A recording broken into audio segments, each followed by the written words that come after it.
Hey, what's going on, guys? Wicked here, and welcome to my review of Star Ocean 6: The Divine Force. Let's just jump right into it here with the story. Now, the story of Star Ocean was good. It was not great. There was some good moments in it that I enjoyed, and I would love to replay and experience again. But at the end of the day, the story just did not hook me enough and keep me entertained.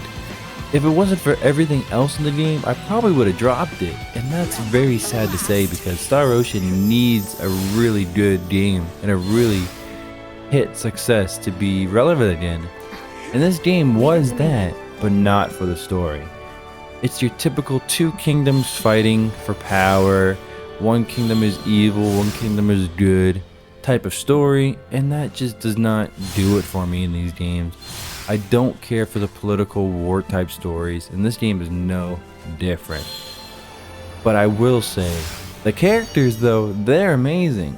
We have Leticia, Raymond, Elena, Nina, Albert. They're all fantastic and so well developed that I forgot I was playing a Star Ocean game. Because if you know, the last few games have been really lackluster. But this game nails it with the characters. Every character interacts with each other on such a deep and interesting level that I was not expecting it at all. And I just gotta point out, Elena, she's the most human android I have ever experienced in a JRPG. She brings so much emotion, so much thought, so much care into her character and the world itself that I just never thought I would get in this game. You have some good characters like Albert and Leticia and Raymond, but Elaine just brings it on another level, man. She makes the story so much better than what it was. And I love that. I love how good the characters are because the story was just not so good. But with the characters being as good as they were, it makes the story even better. And that's something I really care for in my games. I want a good story, I want good characters. And if I can't get both, at least give me good characters that make the story feel good. And that's what I got in this game, and I'm very happy for it. Now, to couple the good characters and a passable story, we have the combat. And the combat, for many, will carry this game for them.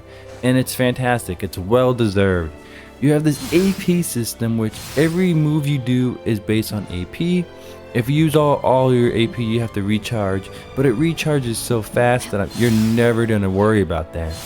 And the way you chain your combos together, the way you craft your combos is so fully explorable that I got lost for it in hours, just trying to get the perfect combos for all my characters, and that was the best thing I've ever experienced in a game. Because for me, if I'm playing an action RPG, I want the character that I pick to play like I want him to play.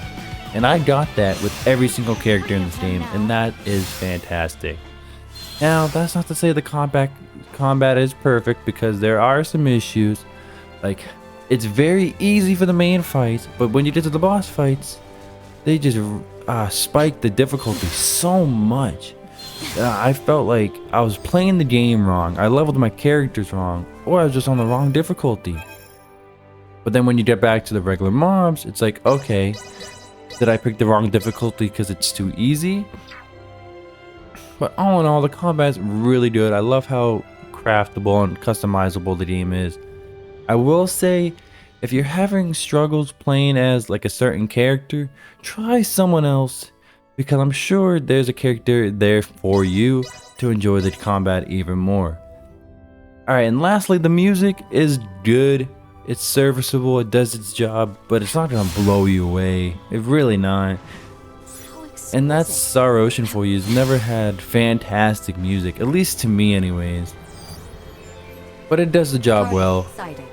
So, besides combat, besides the story, besides the characters, what else does this game have to offer? Well, the exploration is pretty good. I loved how Doom can give you to new heights, explore things you can never do otherwise. But that being said, the world is so boring. there's nothing secretive to find, like no secret area, secret dungeons, nothing like that. You get a secret treasure here and there, a secret item here and there. But other than that, it's so boring. There's no point to explore with Duma because you don't get anything from it. And I wish I got something from it. It would have made it worth it. It just otherwise made it not worth exploring the world because there was nothing to get from it. Couple that with the really boring looking areas. They were plain areas. Like hardly any enemies on the world map. Hardly any NPCs to talk to in the towns. And it was just devoid of any sort of life. And that really disappointed me because I was looking forward to exploring with Duma. And while I did have fun doing that, I wanted more because that's what the game offered, or I thought offered. And I was let down in that department. And then you have the minigame Stoa.